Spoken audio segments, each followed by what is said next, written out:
Vamos a ver una herramienta que es muy poderosa, puede ser muy interesante para ustedes, que puede ayudar a entender una lectura o a entender un texto que uno va a escribir. Se trata de lo que se conoce como mapas conceptuales, que es lo que vamos a ver ahora. ¿Qué es un mapa conceptual? Se define así como está en el texto, como una forma que representa el conocimiento. Pero más que representar el conocimiento de manera estática, es el que me da de una manera que pretende ser dinámica todas las ramificaciones que puede tener un determinado tema. ¿Ok? Es decir, yo quiero saber, por ejemplo, entender bien el término casa. Muy bien, entonces voy a hacer en un mapa donde los conceptos van a ir desagregándose uno del otro, todo lo que significa, todo lo que implica, todos los usos que tiene, etcétera, etcétera, el término casa o la casa. Y de esa manera entonces, al abrir un solo concepto en muchos otros conceptos, yo puedo ir conociendo cuáles son las ramificaciones que tiene y cuál es el sentido que tiene para entenderlo mejor. ¿Ok? El mapa conceptual es fácil de hacer. Incluso hay un programa que les voy a dar al final, un programa libre de cómputo, lo pueden bajar, donde les hace el mapa, o sea que ya ustedes solo tienen que preocuparse de los conceptos y de ir ligando los conceptos. Y vamos a ver esto, cómo funciona y cómo se hace. Esto es un mapa conceptual. Lo que están viendo ahí es un mapa conceptual. Este es un mapa conceptual que dice que las plantas, por ejemplo, miren, de la palabra planta bajan todos esas ramas donde van diciéndome que las plantas tienen esas características, sirven para tal cosa, etcétera, etcétera. ¿Ok? Entonces, lo que parecía una sola palabra ahora es una serie de conocimientos, una serie de conceptos, proposiciones desarrolladas a partir de ella. Muy bien, un mapa conceptual entonces tiene una estructura y la estructura es la siguiente. Lo primero que da origen, lo que da origen a un mapa conceptual es una pregunta. Esa pregunta se conoce como pregunta de enfoque. Por ejemplo, acá en el primer recuadro ustedes ven la palabra plantas, ¿no es cierto? Pero hay una pregunta detrás de eso. La pregunta es ¿cuáles son las características de las plantas? El primer recuadro de un mapa normalmente tiene la respuesta a la pregunta de enfoque. Quiere decir, el primer recuadro debería ser, en este caso, las características de las plantas. Y de ahí van bajando las distintas ramas que me van poniendo las distintas características que tiene el concepto. Pregunta de enfoque, entonces, es el primer elemento. El otro es estas líneas que unen los dos o tres o más conceptos, y esas líneas se llaman conectores. Entonces, del recuadro donde está la respuesta a la pregunta de enfoque, bajan conectores que unen el concepto principal con conceptos secundarios. Y esos conectores tienen o contienen lo que se llama palabras de enlace. ¿Ok? Entonces aquí tenemos plantas, son, sirven, etc. Ese son, sirven, tienen, esas son palabras de enlace. Y la línea que une dos conceptos se llama conector. Dos conceptos unidos por un conector y una palabra de enlace forman lo que se llama una proposición. ¿Ok? Entonces en un mapa conceptual ustedes van a leer proposiciones que van de arriba para abajo.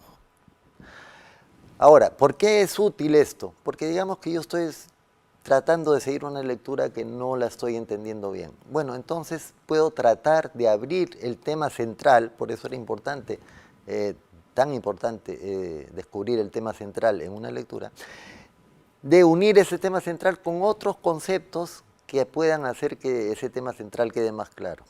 Esto me puede ayudar mucho a entender una lectura.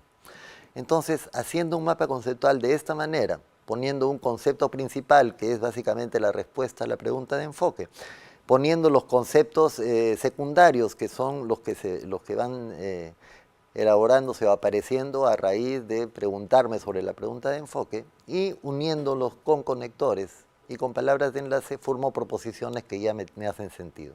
¿Hasta dónde llega el mapa conceptual? Hasta donde ustedes quieran. Pueden ir bajando y bajando y bajando hasta tener la explicación más detallada posible. ¿Ok? Acá tenemos unas explicaciones. El concepto es un juicio. El concepto es un juicio, una palabra, una opinión, etc. Cualquier pensamiento que yo tengo se refleja en un concepto. Entonces a eso le llamamos concepto. Por ejemplo, decir casa es un concepto. Decir planta es un concepto. Conceptos que se unen con otros conceptos, como decía antes, mediante conectores y palabras de enlace para formar una proposición. Cuando yo digo la casa es blanca y estoy poniendo eso en un mapa conceptual, tengo casa arriba en un recuadro, blanca abajo en otro recuadro, casa y blanca unidas por una línea que se llama el conector y en la línea la palabra de enlace que sería es. Entonces, cuando se lee de corrido, me dice la casa es blanca. Eso es lo que es un mapa conceptual, no tiene mayor dificultad, pero tiene mucha utilidad. Estas son láminas sobre las preguntas de enfoque. Las preguntas de enfoque pueden ser de dos tipos, estáticas. Por ejemplo, ¿qué es una casa? Es una pregunta estática. ¿Qué es un auto? Es una pregunta estática, etc. ¿Para qué sirve una casa? ¿O de qué manera se puede remodelar una casa para convertirla en, no sé, en un centro comercial? Eso ya es una pregunta dinámica, porque eso tiene otro tipo de tratamiento, pero se puede hacer en un mapa conceptual.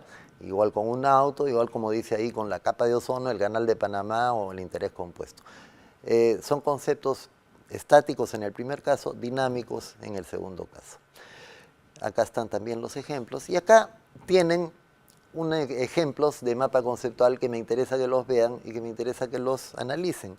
Porque acá este mapa conceptual que están viendo tiene una dificultad. Si lo ven bien, los conceptos están unidos por conectores, pero en ese mapa se han obviado las palabras de enlace. Y si ustedes ven entonces, no tiene ningún sentido. No pueden leer ninguna proposición de arriba para abajo porque faltó la palabra de enlace. Por lo tanto, todos los elementos de un mapa conceptual son muy importantes, acuérdense, conceptos, conectores y palabras de enlace. Todos son muy importantes y los tienen que colocar. Y de esa manera van a entender, van a hacer entender, porque se lo pueden presentar a otras personas, y se puede llegar a descubrir qué hay detrás de cualquier tipo de conceptos. Esta es otra muestra de lo que se hace con un mapa cuando no hay, de lo que inútil que resulta un mapa cuando no hay palabras de enlace. Y estas son las pautas para crear un mapa conceptual. Y ahí abajo está el programa que les decía. Ese programa es libre, ustedes lo pueden bajar. Se llama CMAP, CMAP. Lo bajan y cuando lo tengan ya pueden hacer su mapa fácilmente y solo tienen que preocuparse de crear los conceptos y ligar los conceptos para desarrollar y para entender bien un determinado tema. No es el único tipo de mapa, el mapa conceptual, pero hay otro, como el mapa mental, que es lo mismo, sino que de una manera mucho menos estructurada. El mapa conceptual tiene una estructura, va de arriba para abajo y está en recuadros y unidos por, digamos, es ordenado. El mapa mental es prácticamente lo mismo, solo que desordenado, y ustedes lo pueden ver ahí. Lo hacen como quieran, le ponen colores, etcétera, etcétera, pero es lo mismo. Cualquiera de los dos entonces les puede servir para entender mejor una lectura o un texto. Y desarrollamos entonces este tema que es argumentación. Este es el tema con el que terminamos esta serie de presentaciones.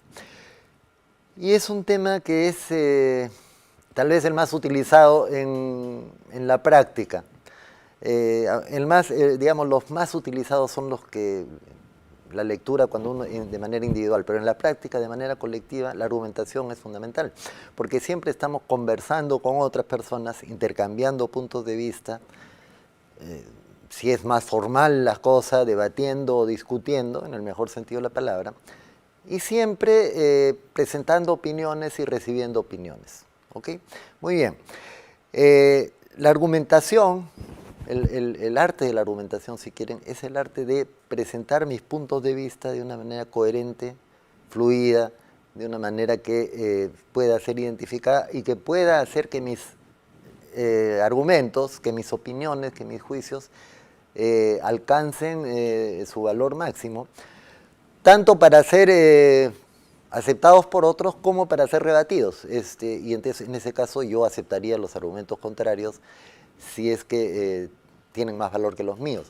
Pero lo importante es esto, yo tengo que llevar mis opiniones al máximo nivel.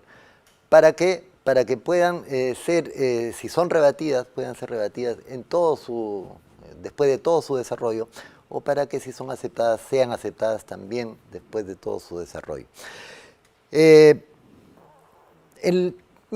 tipo más fácil de argumentación, el tipo más en la práctica, el tipo más simple donde se ve la argumentación es el debate. O sea, en el debate yo me enfrento con otra persona, yo doy una serie de argumentos, la otra persona da una serie de argumentos. En la medida que yo sea capaz, en primer lugar, de analizar rápidamente los argumentos que da la otra persona, al analizar rápidamente buscar alternativas a ese tipo de argumentos, tratar de rebatirlos de manera de apoyar mi punto de vista, en esa medida yo estoy siendo un actor importante en el debate. Si no soy capaz de eso, el debate lo voy a perder. Ahora, ustedes dirán, ganar y perder no tiene importancia. Es verdad, no tiene importancia, lo importante es la calidad del debate y la calidad de los argumentos. Pero es que si yo no estoy preparado para argumentar, el debate va a terminar aprobando o aceptando, adoptando un punto de vista que no es el mejor como argumento en sí, sino que es el mejor porque el que lo soportaba, el que lo defendía, estaba mejor preparado para debatir. Y eso no es lo ideal. Lo ideal es llevar, por eso decía, la argumentación hasta el final y presentar los argumentos en su versión más pura, ya después de haberlo desagregado de la mejor manera posible y finalmente ya confrontarlo con el otro. Se puede practicar esto, como digo, debatiendo entre grupos. Pueden tomar cualquier tema, un grupo toma una posición, otro grupo toma otra posición. Lo que tienen que asegurarse es, lo que les decía antes, tratar de, cuando están debatiendo, analizar bien los argumentos que da el otro, pero rápidamente, porque el debate tiene la virtud de la rapidez. Y digo la virtud porque eso es una práctica para el pensamiento crítico. Mientras más rápido lleve yo mi pensamiento, más efectivo estará siendo y más crítico estará siendo mi pensamiento. Y todo esto me lleva así ya a la parte final del curso. ¿Cuál es el límite del pensamiento crítico? Hemos visto que todas las maneras de practicar este pensamiento crítico, analizándonos, buscando nuestros prejuicios, tratando de eliminarlos, recurriendo a la lectura crítica, escribiendo, debatiendo. Sí, todas esas son formas de presentar, de ensayar, de entrenar, digamos, nuestro pensamiento crítico. Pero al final, ¿hacia dónde llega? Y esto es una práctica larga, toma tiempo. Pero llega hacia el desarrollo de algo que es fundamental, al desarrollo de la intuición, lo que se llama la intuición. Todos sabemos qué es la intuición, ¿no es cierto? Es como que se nos ocurre algo y decimos, caray, ¿de dónde habrá salido esto? No sabemos, pero de repente tenemos la respuesta a algo. Seguramente les ha pasado y a todos nos ha pasado alguna vez. Bueno, pero la intuición no es, como se cree, un razonamiento sin elaboración. No es una respuesta de la nada. La intuición aparece por un razonamiento muy rápido, del cual ni siquiera somos conscientes y que nos da una respuesta. Desarrollar la intuición para algunos, en algunas corrientes filosóficas o religiosas, es lo máximo a lo que se puede aspirar. Algunos dicen que el desarrollo de la intuición es lo mismo que la iluminación, ¿no? Bueno, posiblemente sea así y eso supone un tiempo mucho mayor de entrenamiento. Pero eso sería, digamos, la meta, el final de lo que se puede esperar desarrollando el pensamiento crítico. En el intertanto, mientras, el pensamiento crítico va a ayudar mucho a la persona. Primero porque para pensar críticamente, como decíamos, hay que eliminar prejuicios. Eliminar prejuicios supone deshacerse de una carga importante. La persona va a ser más libre cuando ya tenga la práctica del pensamiento crítico. la va a hacer más práctica, la va a hacer mejor profesional, mejor persona, porque puede analizar situaciones, puede entender a otros y puede entenderse a sí mismo de una manera más simple. Y la va a hacer más eficiente. Imagínense que ustedes tienen que ir a un directorio a defender un punto de vista del cual están convencidos que es cierto y que los directores, algunos directores o algún director se opone. Bueno, ustedes van a tener que debatir con ese director, de la manera más alturada, por supuesto, pero van a tener que intercambiar ideas con ese director. Y ustedes se deben asegurar de que sus ideas puedan superar incluso la autoridad que tiene el director para que sus ideas sean aceptadas. Pensamiento crítico es una herramienta fundamental. Ojalá que esto que hemos hablado aquí les haya servido. Muchas gracias.